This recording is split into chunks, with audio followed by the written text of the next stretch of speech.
सद्गुरूंना आणि माईंना माझा नमस्कार. इकडे जमलेले सर्व माझ्या बंधू भगिनींना माझा नमस्कार. आज या भव्य आणि दिव्य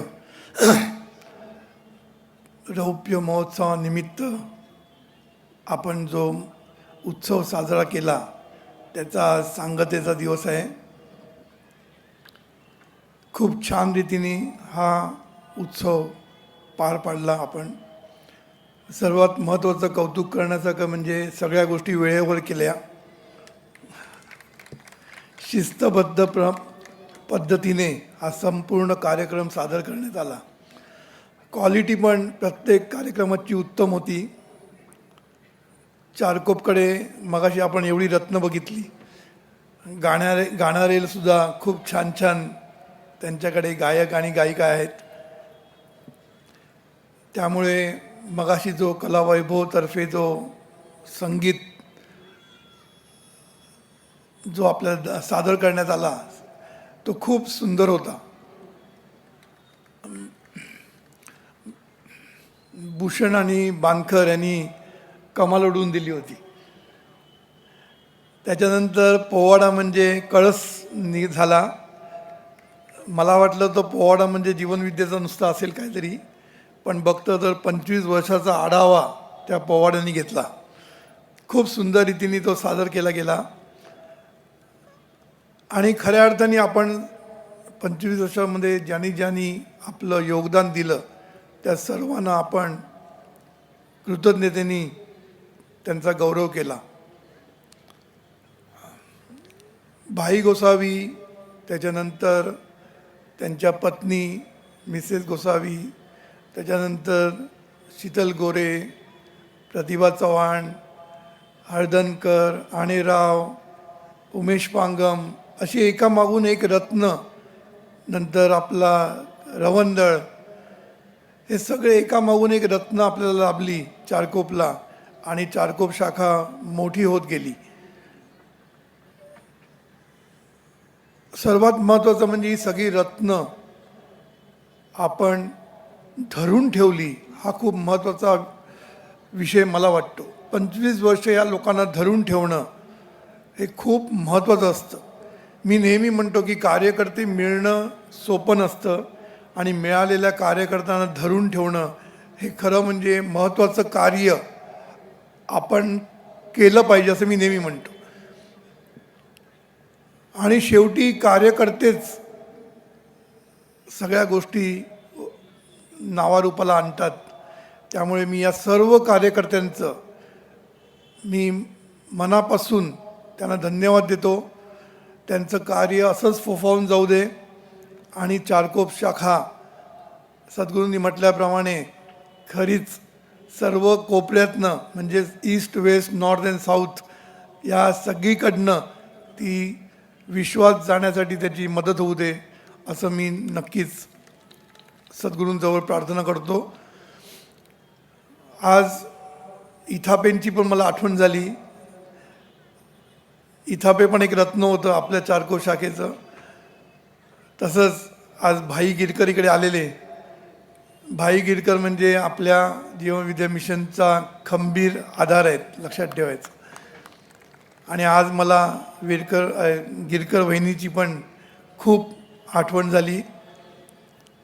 दोघे जोडीनी नेहमी प्रत्येक कार्यक्रमाला हजर राहायच्या, तर त्यांची पण मला आज स्मरण मी करतो त्यांचं पण. असो, खूप छान रीतीने हा कृतज्ञता सोहळा, ह्याला आपण कृतज्ञता सोहळा म्हणूया, तो आपण साजरा केला. आणि मला पण विषय तोच दिलेला आहे, कृतज्ञता हा यशाचा पासवर्ड. काल मी त्याच्यावर सुरुवात केली होती आणि ती करताना मी सांगितलं की कृतज्ञता हे जीवनविद्येचं सार आहे असं मी सांगितलं. जीवनविद्येचं सार म्हणजे कृतज्ञता.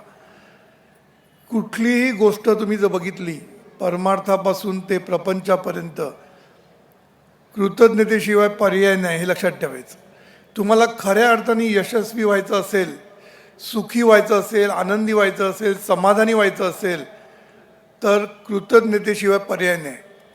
म्हणून मी काल म्हटलं, Sadhguru is a gift of life. Sadhguru is a gift of life असं म्हटलं. म्हणजे आपल्यासाठी ती गिफ्ट आहे. पण कधी कृतज्ञते स्मरण हे वे ऑफ लाईफ व्हायला पाहिजे. सद्गुरू is a gift of life कधी, की आपलं वे ऑफ लाईफ म्हणजे लाईफस्टाईल कशी व्हायला पाहिजे, कृतज्ञतेची व्हायला पाहिजे. कृतज्ञतेने स्मरण ही आपली वे ऑफ लाईफ व्हायला पाहिजे. आणि जीवनविद्येचं कार्य हे पार्ट ऑफ लाईफ व्हायला पाहिजे. या 3 गोष्टी मी काल सांगितल्या. म्हणून सद्गुरूंनी दोन्ही गोष्ट सांगितली, की कार्य पण करा आणि स्वतः मोठे व्हा. स्वतः मोठे पण होणं गरजेचं आहे. त्याच्यासाठी सद्गुरूंनी सांगितलं की ज्ञान घ्या. ते ज्ञान आपल्या जीवनात उतरवा जेणेकरून तुम्ही मोठे व्हाल. नुसतं ज्ञान घेऊन कोणी मोठा होत नाही, ते जीवनात उतरवलं पाहिजे. म्हणून रवंदळचं मला खूप कौतुक वाटतं. अंकुश रवंदळ हा ह्या शाखेबरोबरच मोठा होत गेला. झिरोवरनं आज हिरो झालेला आहे. हा आपला अंकुश, जो झिरो होता म्हणजे फुटपाथवर झोपायचा, तो आज त्याला आपण कोट्याधीश म्हणतो. आणि तो जो झाला तो जीवनविद्येला धरून, जीवनविद्येच्या ज्ञानाने सद्गुरूंना धरून, सद्गुरूंना जवळ ठेवून तो आज मोठा झालेला आहे. म्हणून सद्गुरूंना जवळ ठेवणं हे खूप गरजेचं काम असतं. सद्गुरूंना कधी सोडता कामा नाही कधीच. सद्गुरू नेहमी तुमच्या जवळ पाहिजे. म्हणून मागे एकदा मी म्हटलं होतं, लुक बॅक अँड थँक सद्गुरू. म्हणजे आतापर्यंत आपल्याला जे जे काही मिळालं ते सद्गुरूमुळे मिळालेलं आहे, याचं स्मरण ठेवा. म्हणून थँक सद्गुरू. तिथे पण कृतज्ञता आली. लुक फॉरवर्ड आणि ट्रस्ट सद्गुरू. म्हणजे काय, पुढे पण सद्गुरू तुझ्याबरोबरच असणार आहेत हे ट्रस्ट ठेव, विश्वास ठेव सद्गुरूंवर. लुक अराउंड अँड बिलीव्ह सद्गुरू. म्हणजे काय, की जवळ आजूबाजूला बघा, तुम्हाला नेहमी सद्गुरू तुमच्याबरोबरच आहेत याचा अनुभव येईल. लक्षात ठेवा.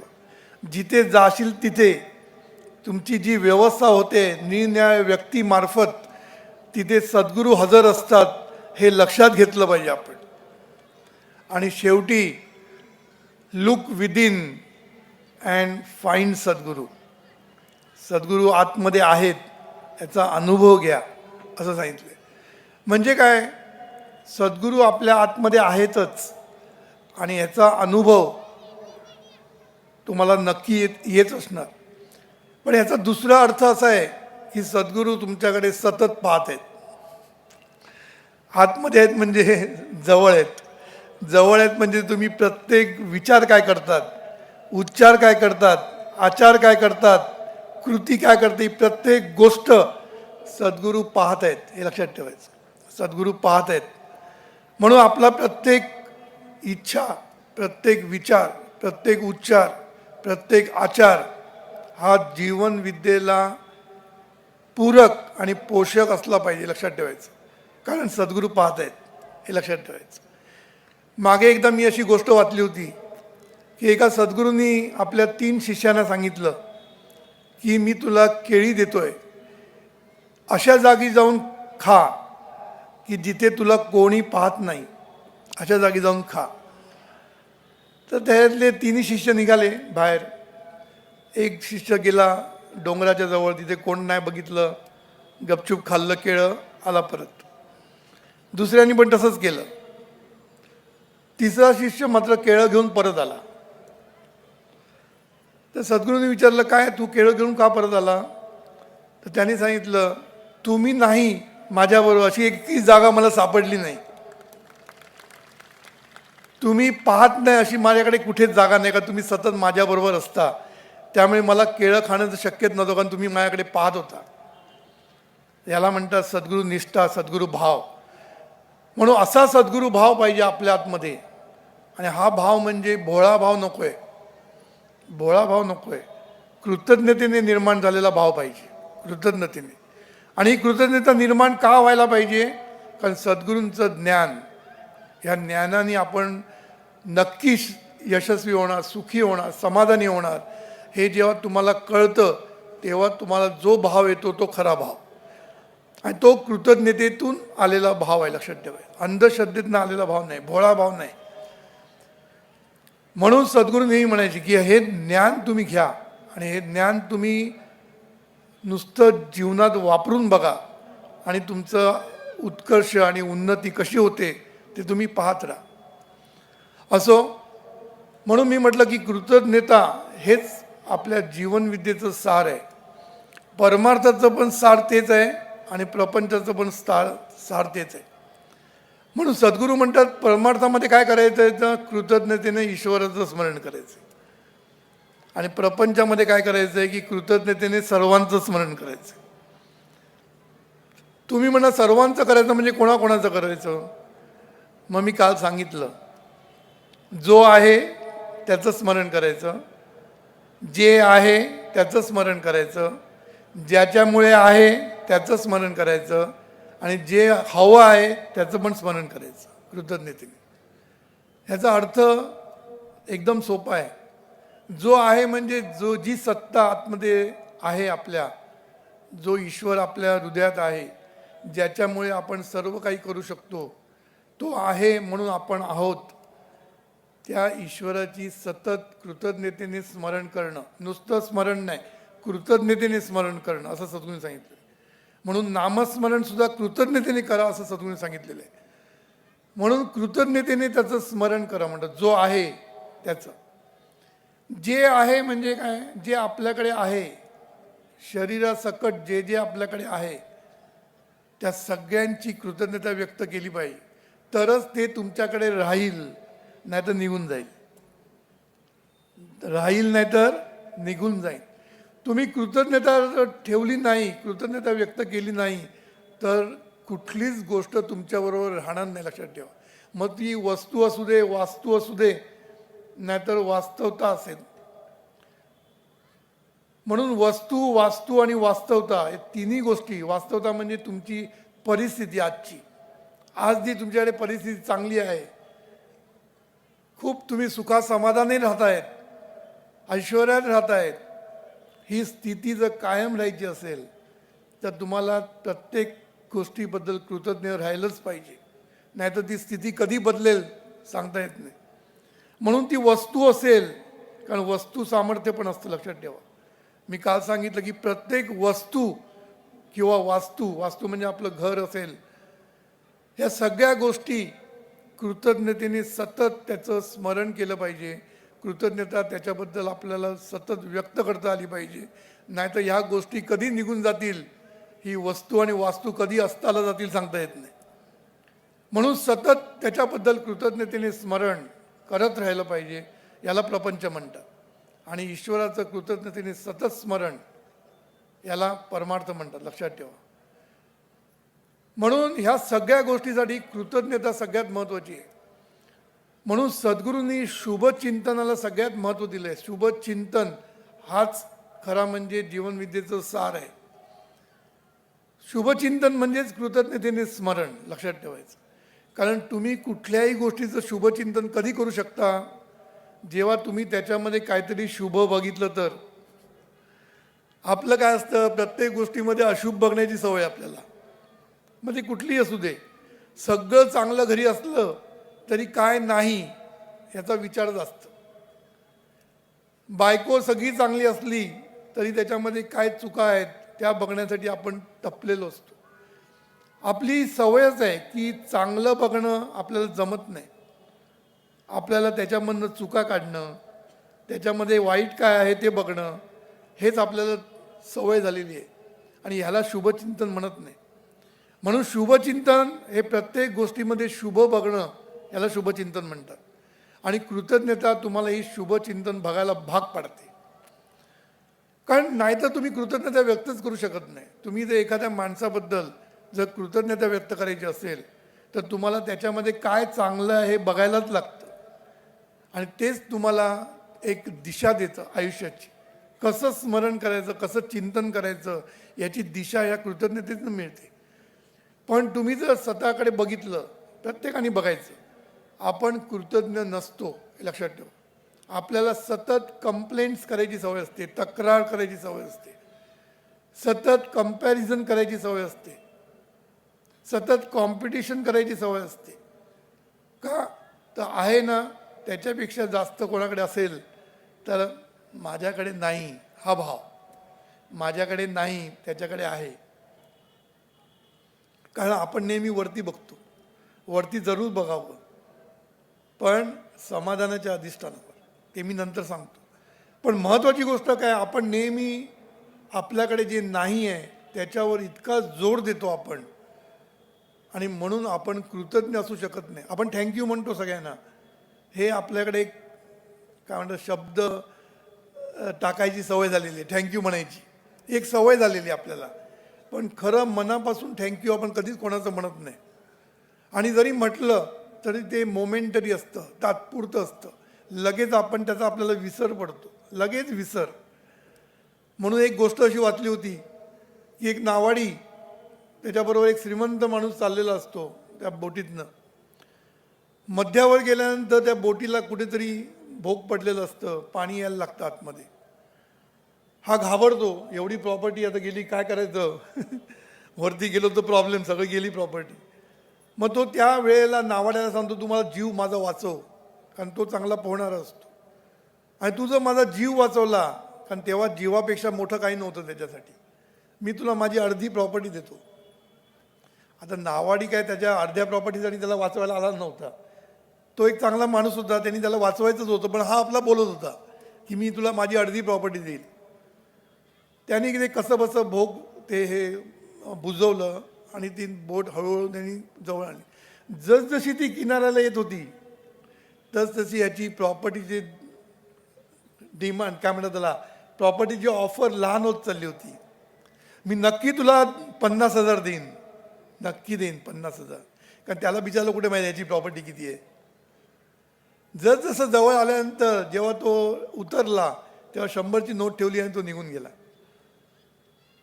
कारण त्यावेळेला त्याला जे कृतज्ञता वाटत होती, त्याला महत्त्व वाटत होतं, ते महत्त्व किनाऱ्यावर आल्यानंतर संपलं. असंच आपलं होत असतं.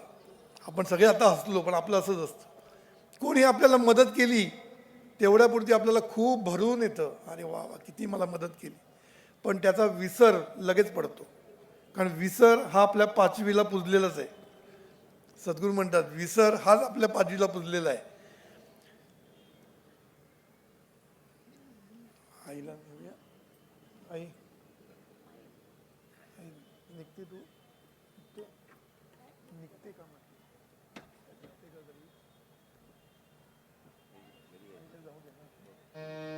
आता जरा आईला विश्रांती घेऊ दे, खूप वेळ बसणं आईला शक्य होणार नाही, तेव्हा प्रार्थना म्हण. ईश्वरा सर्वांना चांगली बुद्धी दे, आरोग्य दे सर्वांना. आईला पण जावत नाहीये तुम्हाला सोडून. टाळ्या मोठ्यानी.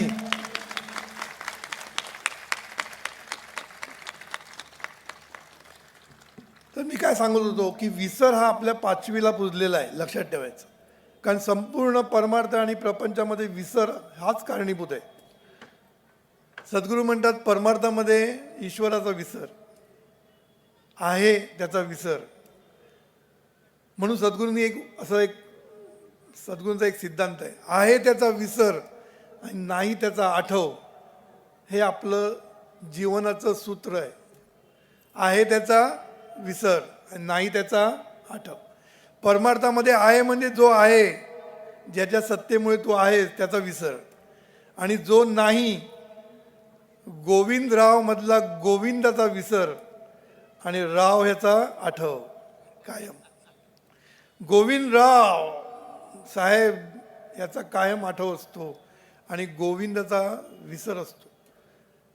तसंच प्रपंचामध्ये जे जे आपल्याकडे आहे, मग ती कुठली वस्तू असू दे, घर असू दे, बायको असू दे, मुलं असू दे, कोणी असू दे, जे आहे त्याचा विसर आणि जे नाही त्याचा सतत आठव. सतत हे नाही आहे, ते नाही आहे, ते मिळवायला पाहिजे, ते मिळवायला पाहिजे. सद्गुरू म्हणतात मिळव, नक्की मिळव. महत्त्वाकांक्षी पाहिजेच.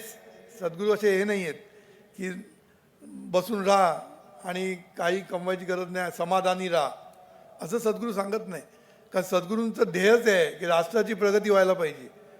त्यामुळे सद्गुरू तुम्हाला बसून राहायला सांगतच नाही. पण सद्गुरू काय सांगतात, आहे त्याच्यामध्ये समाधानी राहा, आहे त्याच्यामध्ये आनंदी राहा आणि नाही त्यासाठी प्रयत्न कर.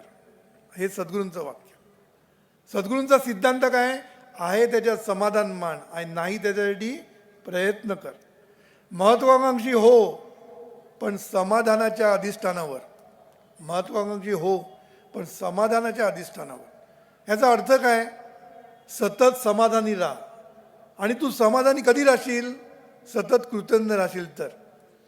कारण कृतज्ञ राहणं म्हणजे स्वतःला आठवण करून देण्यासारखं की माझ्याकडे आहे, माझ्याकडे आहे, ह्याची आठवण जेव्हा आपण करतो स्वतःला, तेव्हा आपण समाधानी असतो. लक्षात ठेवा.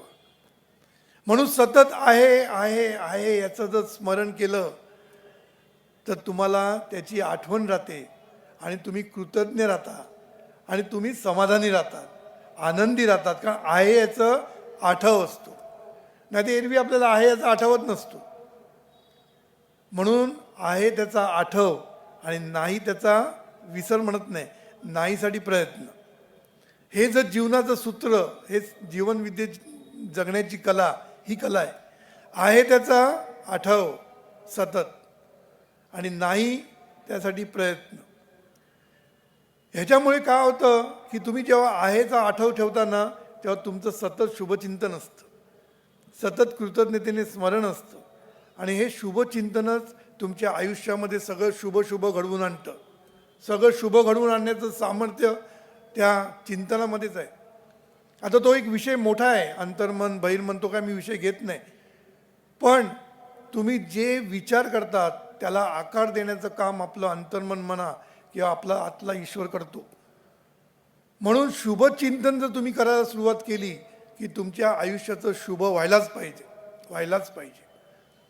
आणि शुभचिंतन करण्याची सोपी युक्ती म्हणजे कृतज्ञता, एकदम सोपी. म्हणून आहे त्याचं सतत स्मरण करत राहणं हाच परमार्थ आहे. लक्षात ठेवा.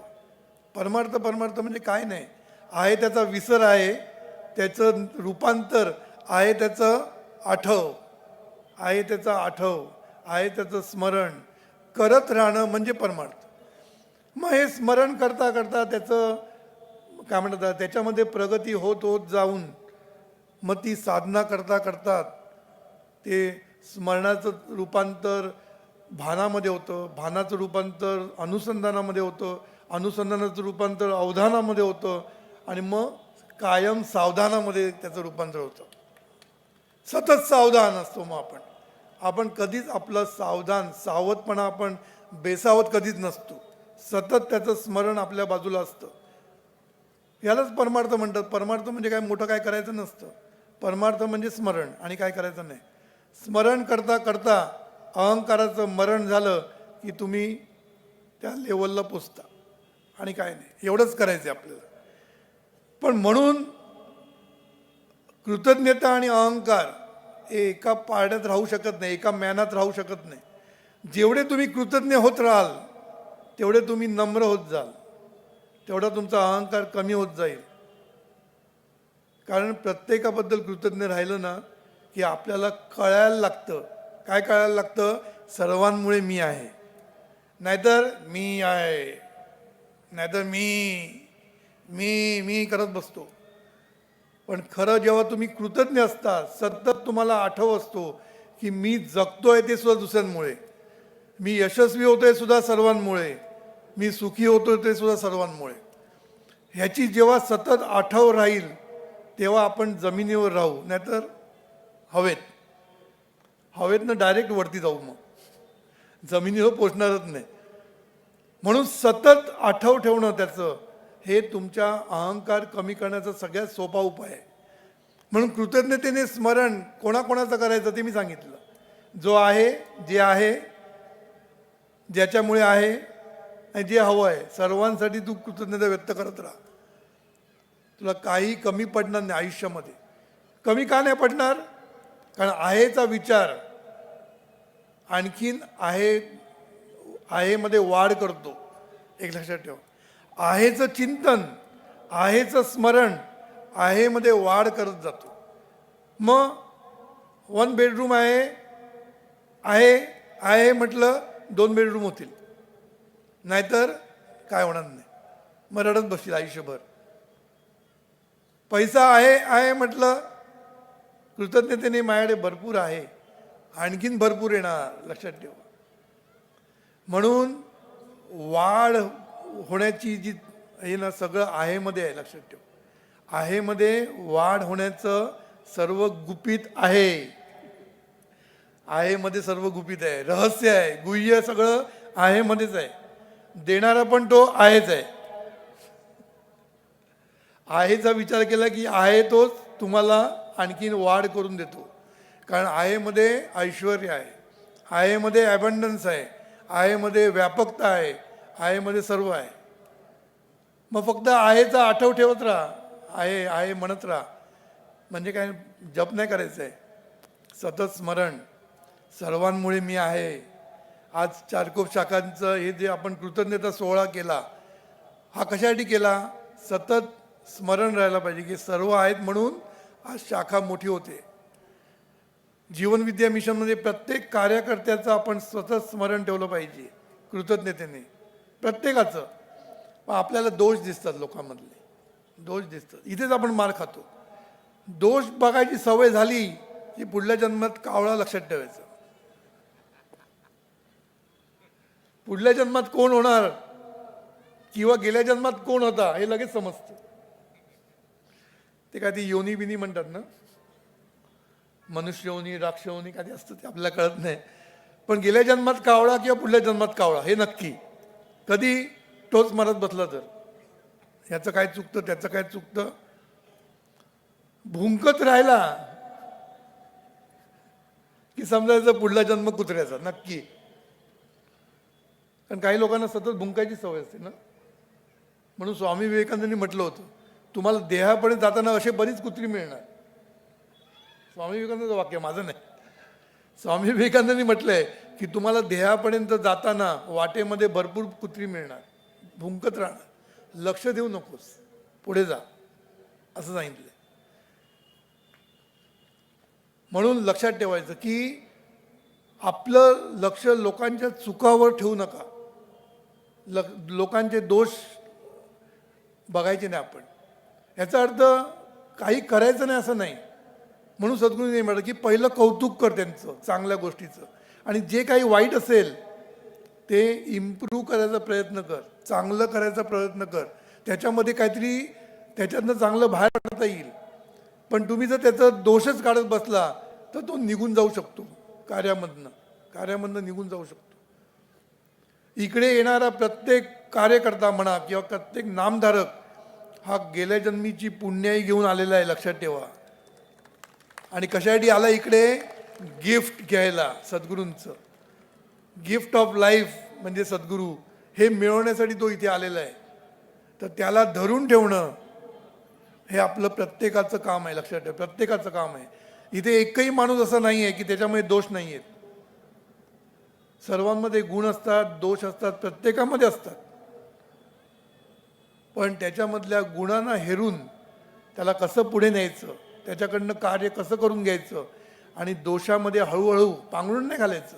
दोष हळूहळू प्रेमाने सांगून त्याच्यामध्ये कसं इम्प्रूव्हमेंट करायचं हे करणं म्हणजेच लिडरशिप, हे लक्षात ठेवा. यालाच लिडरशिप म्हणतात. लिडरशिप म्हणजे काय?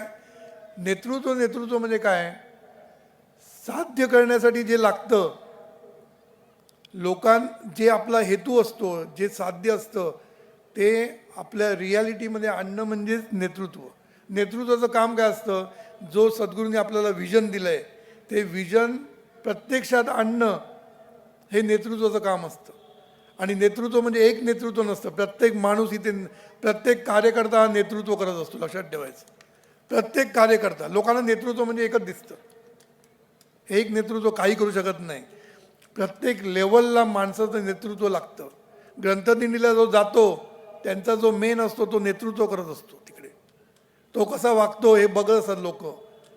बाकीचे लोक ग्रंथदिंडीला गेले त्याच्याप्रमाणे वागत असतात, तो नेतृत्व करत असतो. म्हणून नेतृत्व म्हणजे असं काय मोठं नसतं. नेतृत्व प्रत्येक माणूस करत असतो, प्रत्येक लेवलला नेतृत्व चालूच असतं. म्हणून आपल्याला प्रत्येकामधले दोष दिसायला लागले ना की सौख्य सुख कमी होत जातं. म्हणून कौटुंबिक सौख्य म्हणजे काय हो, दुसऱ्यांचे गुण पाहायला शिका. दुसऱ्यांचे गुण जेवढे पाहायला सुरुवात कराल तेवढं कौटुंबिक सौख्य. लक्षात ठेवा, कारण सुख त्याच्यामध्येच आहे ना.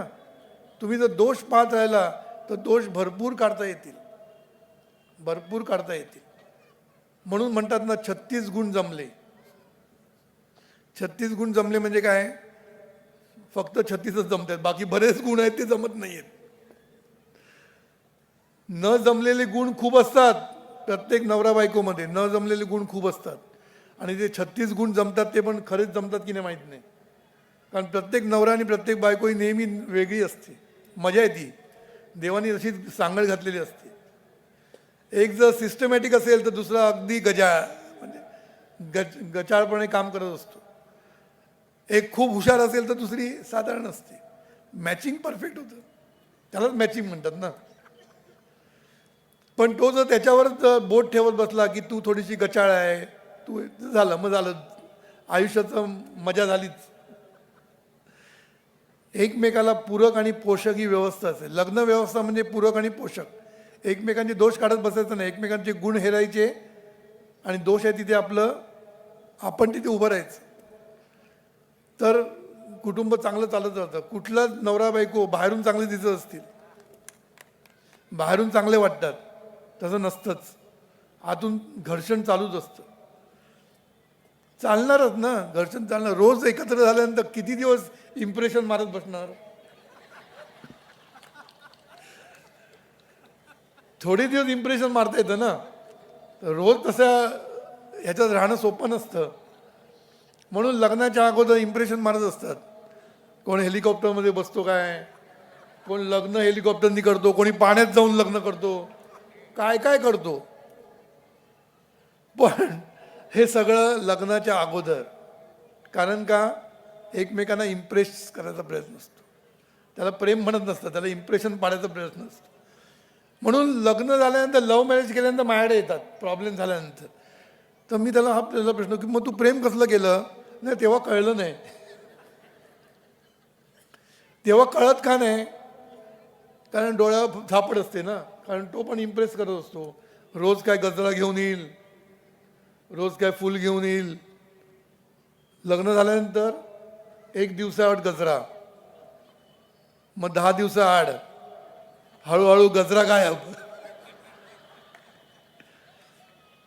रोज कोण आणणार गजरा. मग रोजचं होतं ना. आणि ते साहजिक आहे, ह्याच्यामध्ये काय मोठं नाही आहे. पण हे समजून घ्यायचं की बाबा रोज हे जमणं शक्य नाही. हे पण बायकोनी पण समजून घेतलं पाहिजे, नवऱ्यानी पण समजून घेतलं पाहिजे. त्यालाच सौख्य म्हणतात ना. अपेक्षा आणि आग्रह ठेवायचा कामा नाही कधीच. अपेक्षा ठेवली की प्रॉब्लेम झालाच समजा. म्हणून जेव्हा तुम्ही कृतज्ञ राहता एकमेकाबद्दल, तेव्हा एकमेकांचं प्रेम कायम राहतं. प्रेम म्हणजे फक्त इम्प्रेशन पाडणं नसतं. प्रेम म्हणजे सद्गुरूंनी सांगितलं, एकमेकांना सुखी करण्याची भावना. सतत एकच डोक्यात विचार आला की मी तिला सुखी कसं करायचं, आणि तिला विचार पाहिजे की मी आज सुखी करायचं. आणि सुखी ती करतच असते, पण आपल्याला दिसत नाही. आपली बायको आपल्याला सुखी करतच असते, पण आपण ते टेकन फॉर ग्रँटेड. रोज डबा आरामात गरम गरम डबा करून मिळतो, हे खरं ती बायको सुख देत असते. देते की नाही. पण रोज देते, त्यात काय मोठं करते, केलंच पाहिजे, झालं. मग तिथे आपली अपेक्षा काय असते, यात काय मोठं केलं. उलट वरती म्हणणार रोज हीच भाजी केली, रोज नवीन भाजी कुठून आणणार, आहेत तेवढ्याच भाज्या आणणार ना. पण आपल्याला मग त्याच्यामध्ये दोष काढायला आपण सुरुवात करतो. मग दुसऱ्यांची भाजी खूप आवडते. दुसऱ्यांच्या घरी गेल्यानंतर काय भाजी केली आहे, मग बायकोला सांगतो बघून घे कशी केली आहे ती. प्रत्येक जण हसू नका, सगळे असेच. दुसऱ्यांनी केलेलं आवडतं. रोज तिकडे जाऊन जेवायला खाल म्हणजे कळेल. म्हणून बायको किंवा नवरा एकमेकांसाठी सतत काहीतरी करत असतात, पण जे काही करतात ना त्याचं महत्त्व नाही. आणि जे नाही करत ना त्याचं महत्त्व. माझ्याकडे एक बाई आली होती, म्हटलं लव्ह मॅरेज, हां लव्ह मॅरेज करून येतात सगळेजण. मी म्हटलं काय प्रॉब्लेम झाला, नाही हो बोलतच नाही, काय संबंधच काय बोलतच नाही घरी आल्यावर. म्हटलं लग्नाच्या अगोदर लव केलं तेव्हा बोलत होतं, नाही तेव्हा बोलत नव्हता. मग तेव्हा कळलं नाही हा बोलत नाही म्हणून, नाही तेव्हा बरं वाटलं बोलत नाही ते बघून.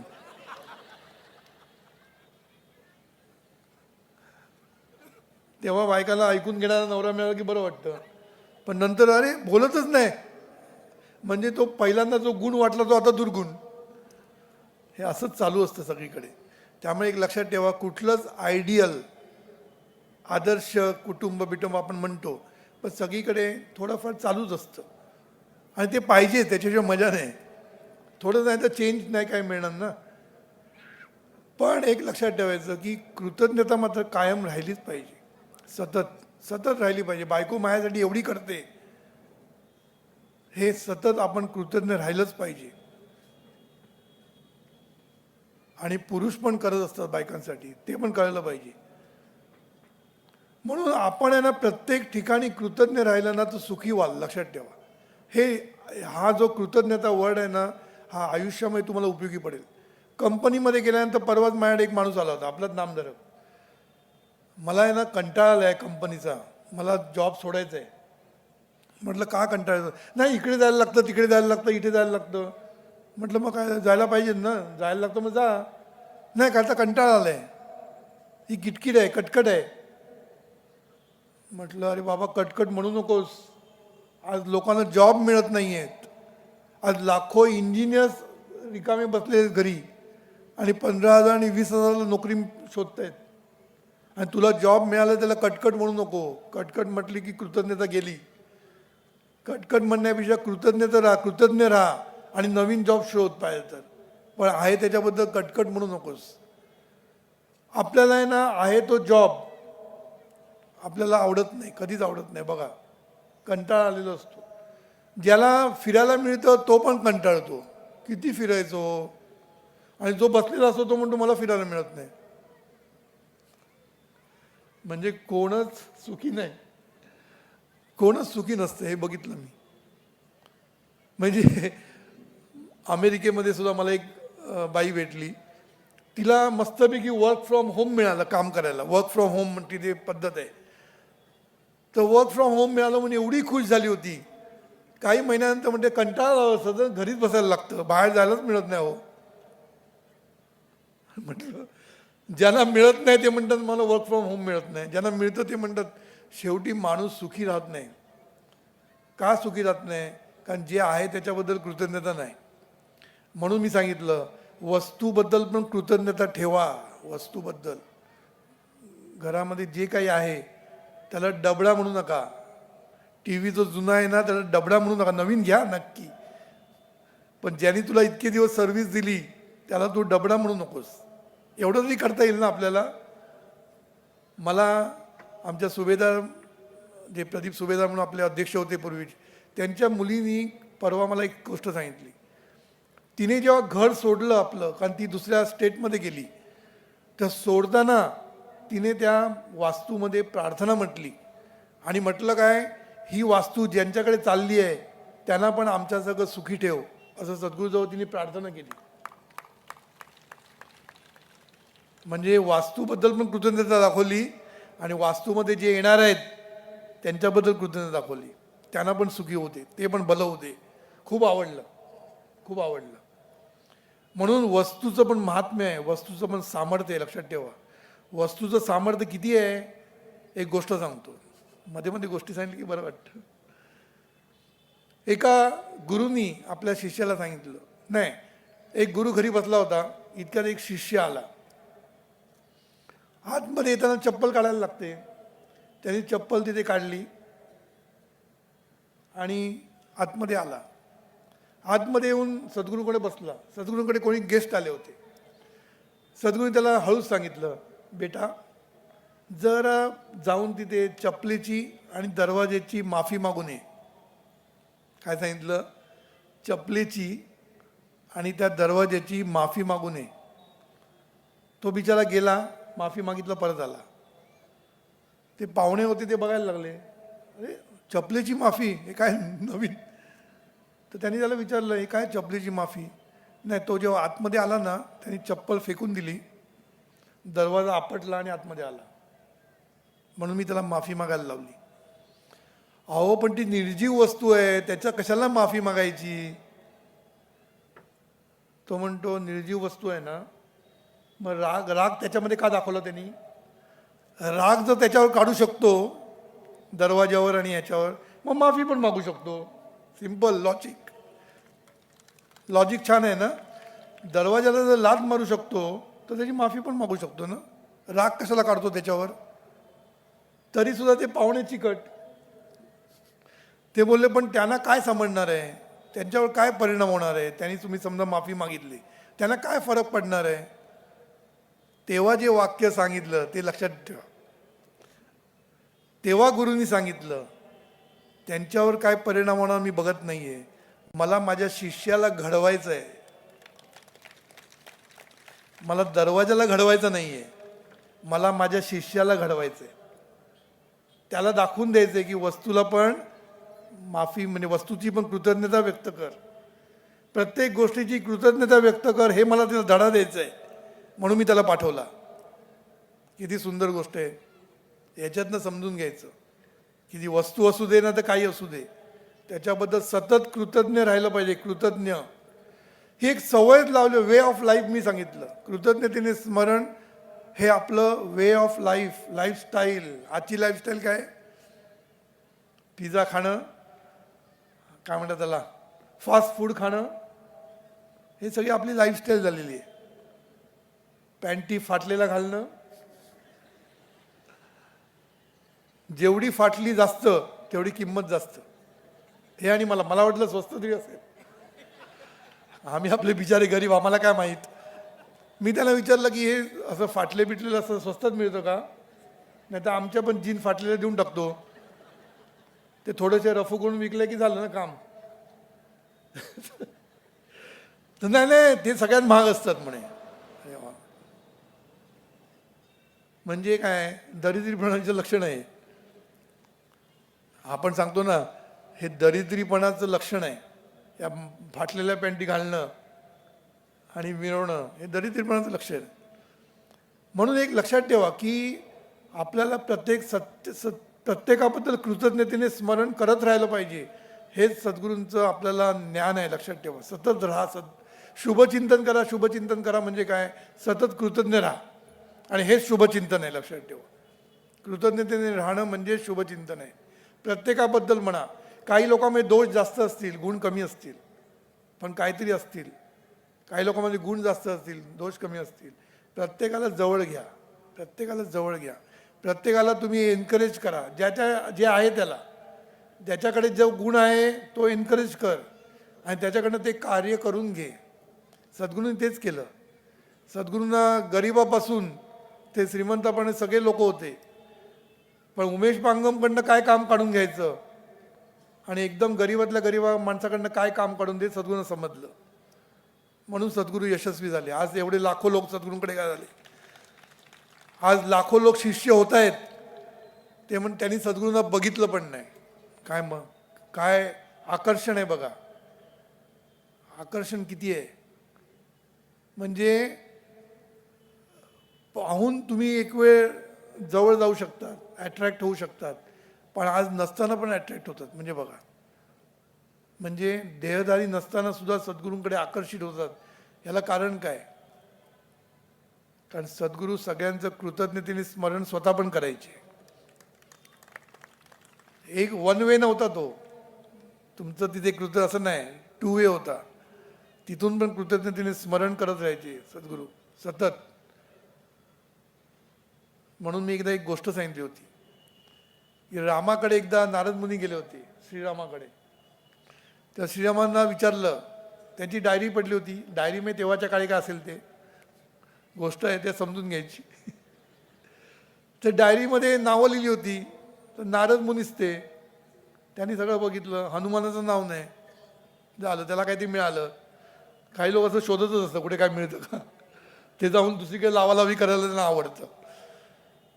नारद मुनी जरा हाय लेवलचे लावालावी करत होते. त्यांनी जाऊन हनुमानाला सांगितलं, बघ रे, तू एवढं ते राम राम म्हणतो, इथे राम तिथे राम म्हणतो, पण त्यात काही राम नाही, लक्षात ठेव, तुझं नाव पण त्या डायरीमध्ये नाहीये. हनुमान काय पक्का शिष्य, तो ह्याला ऐकतो. त्यांनी सांगितलं, त्यांच्याकडे अजून एक लहान डायरी आहे, ती त्यांनी तुला दाखवली नाहीये, ती डायरी जाऊन बघ. चालला नारद मुनी परत तिकडे. त्याच्याकडे गेल्यानंतर रामाला विचारलं की ती डायरी काढ बाहेर. छोटी डायरी कुठली, ती बाहेर काढ. रामाला कळलं, ह्याला कळलेलं आहे आपली डायरी. मग त्याने काढून दिली, त्याच्यामध्ये हनुमानाचं नाव होतं. मग त्याने विचारले, 2 डायऱ्या कसल्या? मग श्रीरामाने जे सांगितलं, काय सांगितलं, जे माझं स्मरण करतात त्यांची ती मोठी डायरी, आणि ज्यांचं मी स्मरण करतो ती छोटी डायरी. म्हणजे तुम्ही सतत सद्गुरूंचं स्मरण करतातच, आणि सद्गुरूंचं स्मरण करतातच, पण सद्गुरूंच्या हृदयाला जवळ कोण जातं? कोण जातं? ज्याचं स्मरण सद्गुरू करतात. तेवढी लेवल आपली गेली पाहिजे. आपली लेवल किती व्हायला पाहिजे की आपण सद्गुरूंनी स्मरण करावं, एवढी आपली लेवल गेली पाहिजे. म्हणून कृतज्ञता हा सगळीकडे एक सूत्र आहे, लक्षात ठेवा. हे सूत्र आपण सोडता कामा नये कुठेच. मग ते कंपनीमध्ये असू दे, जॉबला असू दे, बिझनेसमध्ये असू दे, ना तर कुठेही असू दे, कृतज्ञता हे सूत्र सोडू नका कुठेच. जॉबला कटकट म्हणू नका. कटकट केली की जॉब जाईल, गेल्यानंतर त्याची किंमत कळेल. नेहमी आपल्याला गेल्यानंतर किंमत पडते, म्हणून आपण गेल्यानंतर श्रद्धांजली वाहतो. पहिल्यांदा गोड बोलत नाही त्याच्याबद्दल चांगलं काहीच. गेल्यानंतर सगळे विचार करतो, अरे याच्याकडे चांगलं होतं काहीतरी, मग बोलून दाखवतो. म्हणून सतत लक्षात ठेवा की जो आहे ना तोपर्यंत त्याचं गुण गा, त्याला जवळ घ्या, त्याला मोठं करा. म्हणून कृतज्ञता हे सूत्र कुठे सोडू नका. बिझनेसमध्ये आता थोडक्यात सांगतो, पण वेळ वाढत चाललाय. कृतज्ञता बिझनेसमध्ये खूप उपयोगी पडेल. इथे बसलेले आहेत आपले बिझनेसमन, फोटोग्राफर बसले, सिनेमा फोटोग्राफर बसलेले आहेत. मोठा सिनेमा फोटोग्राफर इथे बसलेला आहे, मडकईकर, ज्याला मोठा अवॉर्ड मिळालेला आहे फोटोग्राफीमध्ये. सतत काय करायचं, आपल्या सहवासामध्ये, आपल्या ह्याच्यामध्ये येणाऱ्या प्रत्येक माणूस, मग तो लाईटमन असू दे, नाही तर येणारा प्यून असू दे, किंवा बाहेर शिपाई असू दे, किंवा मोठा डायरेक्टर असू दे, कस्टमर असू दे, प्रत्येकाला एकच म्हणायचं, त्याच्याबद्दल कृतज्ञता व्यक्त करायची मनातून. आणि कृतज्ञता व्यक्त कशी करायची? देवा याचं भलं कर, देवा याचं कल्याण कर, देवा याचं भरभराट होऊ दे. हे थोडंसं वाक्य बदलायचं. कधी कधी बिझनेसमध्ये भरभराट शब्द वापरायचा. एरवी आपण काय म्हणतो, देवा याचा संसार सुखाचा कर, हे आपलं 3 स्टँडर्ड वाक्य आहेत. पण एखादं वाक्य ॲड केलं तर काय बिघडत नाही. ज्यांच्याकडे बिझनेसमनसाठी असतं त्याची भरभराट म्हणायची. तू लोकांची भरभराट म्हणता तुझी भरभराट कधी होईल समजणारच नाही तुला. तुला आयुष्यात घबराटलं येणार नाही, तुला भरभराटच होत राहील, लक्षात ठेव. म्हणून आपल्या बिझनेसमन कस्टमर्स आल्यानंतर कंटाळून जाऊ नको.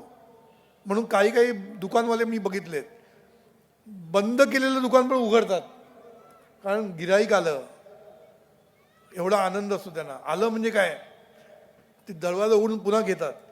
आणि आपला मराठी माणूस असेल तर सगळ्यांना म्हणत नाही, पण आपली एक म्हणण्याची पद्धत आहे, बंद झालं दुकान, आता उद्या या. म्हणजे काय? कृतज्ञता नाही.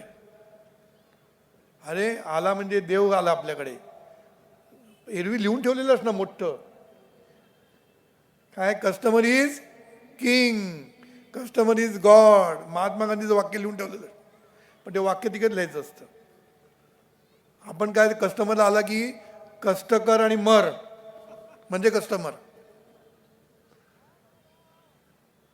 आपल्या बऱ्याच ऑफिसमध्ये, मी असं गव्हर्नमेंट म्हणत नाही उगीच लोकांना वाईट वाटेल, सगळ्याच ऑफिसमध्ये तसंच असतं. ऑफिसमध्ये लिहिलेलं असतं इथे कचरा करू नये म्हणून, खालीच कचरा असतो. नोट लावलेली आहे इथे कचरा करू नये, खाली कचरा असतो.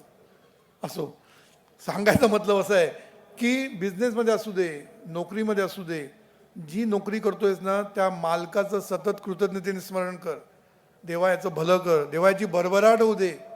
त्याची भरभराट जेवढी होईल तेवढी तुझी होईल. सतत कंपनीला गेल्यानंतर नमस्कार कर पायाचं. देवाला नमस्कार करतो ना, देवा जाताना टेम्पल दिसलं की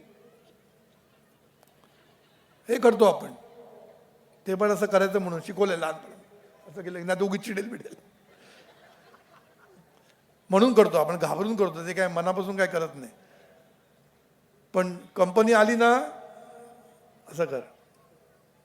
ती सगळ्यात तुझा देव आहे, ती लक्षात ठेव. कंपनीला देव म्हणून पूजा. कंपनीच्या डायरेक्टरला शिव्या देऊ नका. आपण आपल्या बॉसला शिव्या देत बसतो. ह्याला काय कळत नाही, त्याला असलाच तो तसलाच तो. अरे तो बॉस झाला, त्याला कळतं म्हणून झालाय, आणि तुला कळत नाही म्हणून तू तिथे आहेस. हे लक्षात ठेवायचं.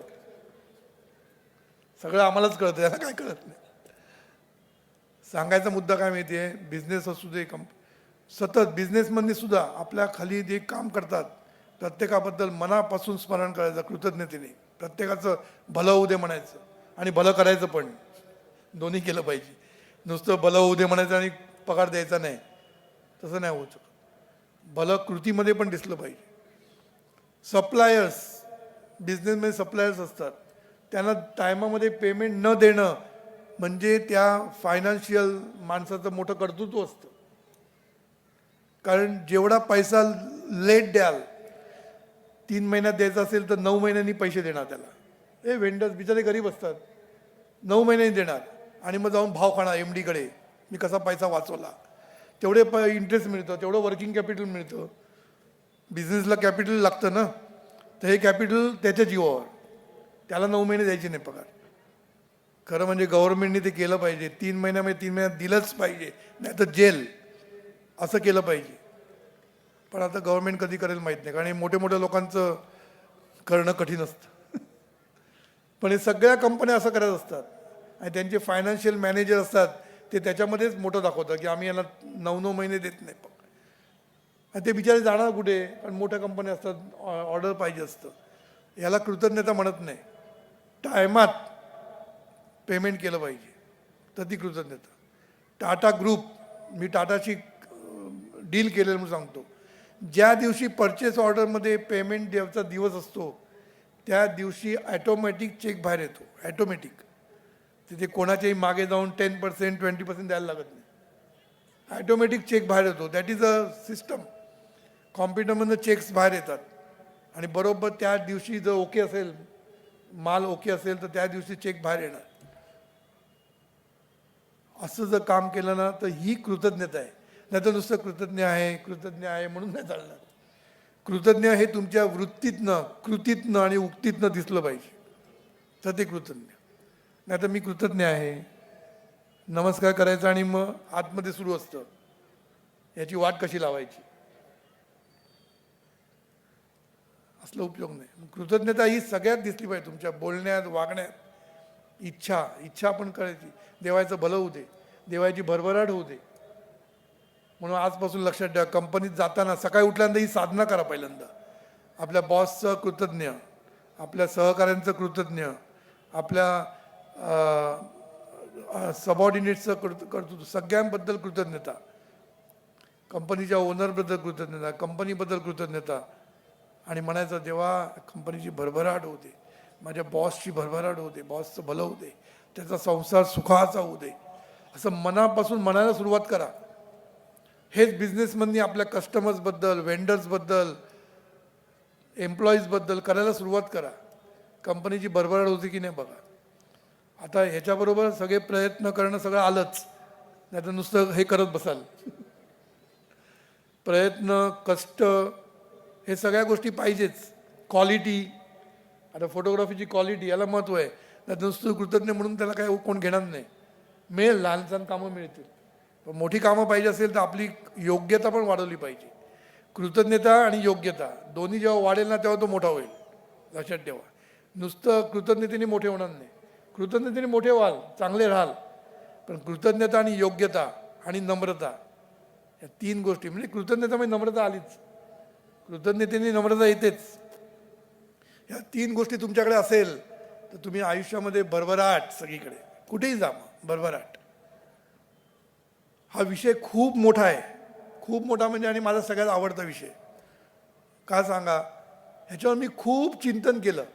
सद्गुरूंनी या कृतज्ञतेला का महत्त्व दिलं ह्याच्यावर मी खूप चिंतन केलं, खूप ऑब्झर्वेशन्स केली, आणि त्याच्यातनं मी आज जे बोलतो ते मी त्याच्यातनं बोलतोय, कुठेही लिहिलेलं नाही आहे. म्हणून लक्षात ठेवा की शेवटी मी काय सांगितलं, विसर. हा विसर शब्द आहे ना, तो आता आठवमध्ये परिवर्तन करूया. म्हणून जो आहे त्याचा विसर तिथे चेंज करून जो आहे त्याचा आठव, जे आहे त्याचा आठव, हे जर आपण सुरू केलं. आणि खरं म्हणजे काय माहिती आहे, जो आहे त्याचा विसर म्हणजे भवरोग असं परमार्थामध्ये म्हणतात. मी जास्त त्याच्यावर बोलत नाही, पण जो आहे त्याचा विसर म्हणजे भवरोग, जे आहे त्याचा विसर म्हणजे मानसिक रोग, आणि ज्याच्यामुळे आहे त्याचा विसर म्हणजे शारीरिक रोग. काय ते सांगतो. जो आहे त्याचा विसर म्हणजे भवरोग सगळ्यांना माहीत झालेले आता, म्हणजे निदान शब्दांनी माहीत आहे की परमेश्वराचा विसर सतत पडणं म्हणजे आपल्याला भवरोग झालेला आहे.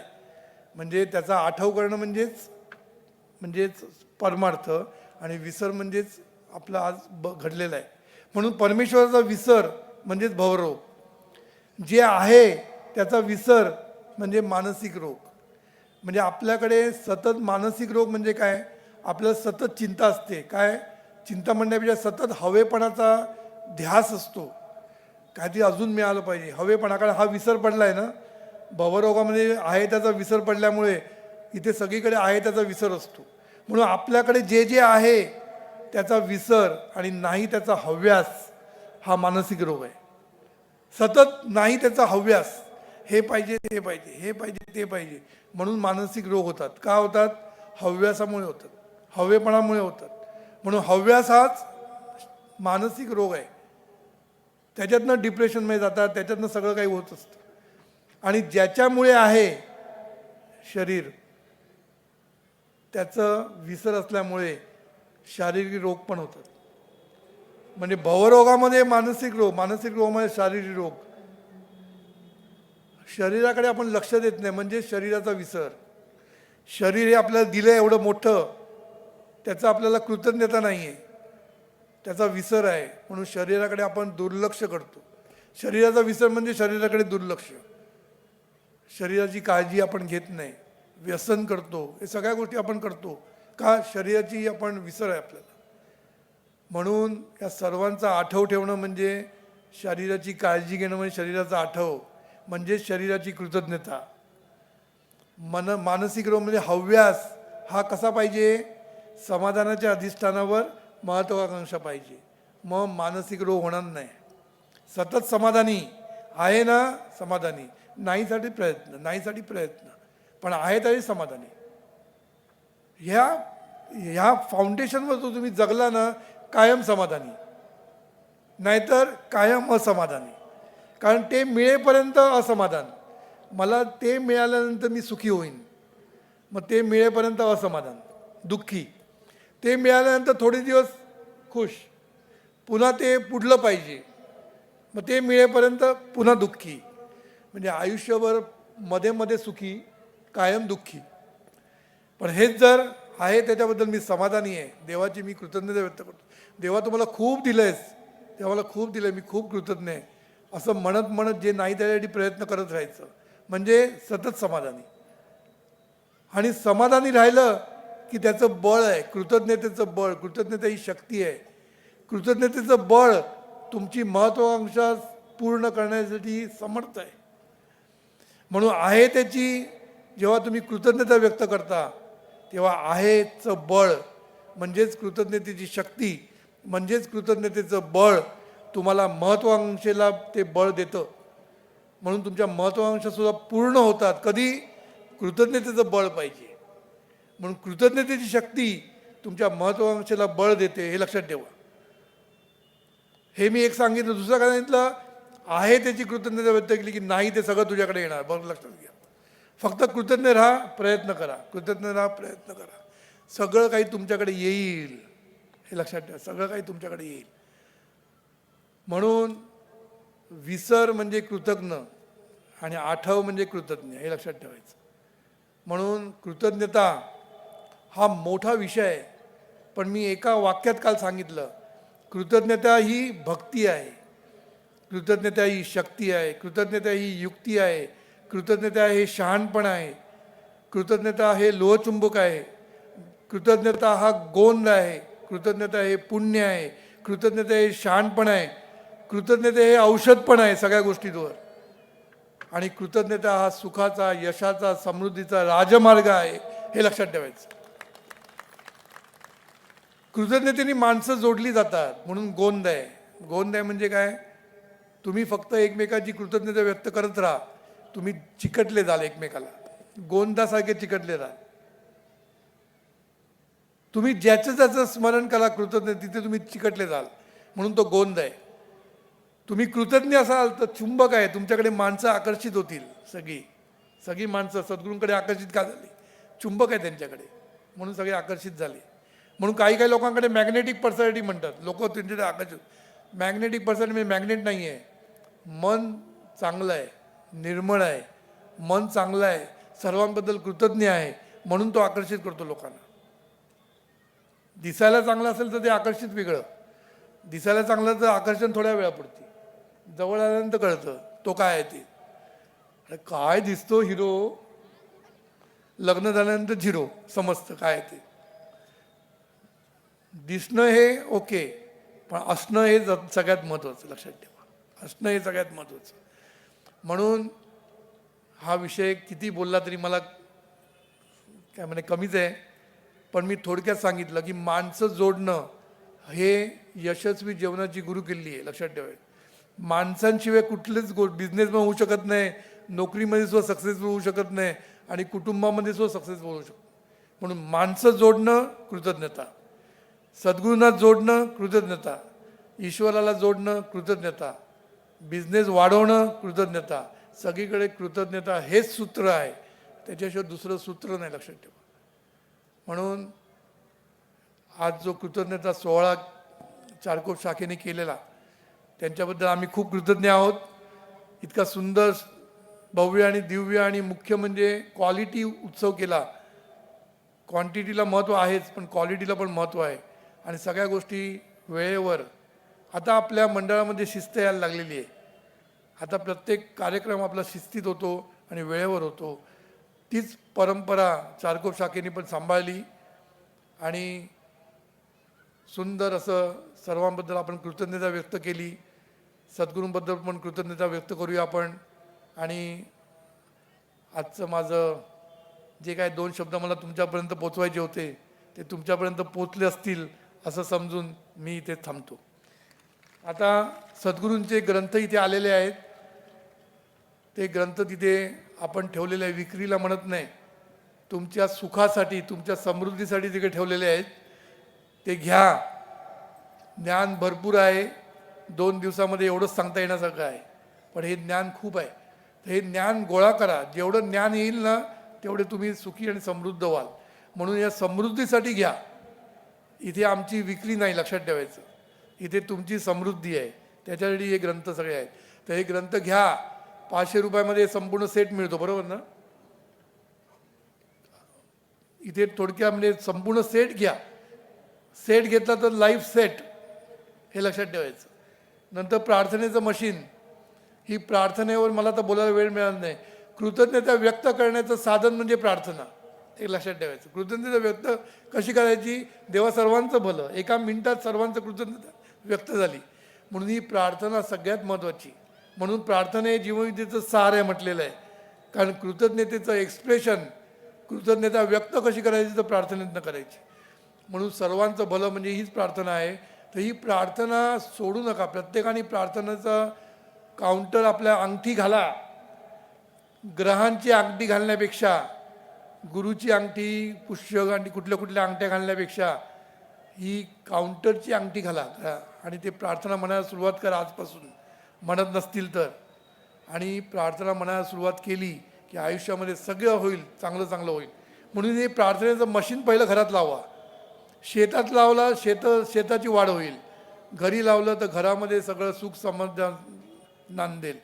तेव्हा हे प्रार्थनेचं मशीन प्रत्येकाने प्रत्येक रूममध्ये लावा, हे लक्षात ठेवा, आणि आतल्या रूममध्ये पण लावा.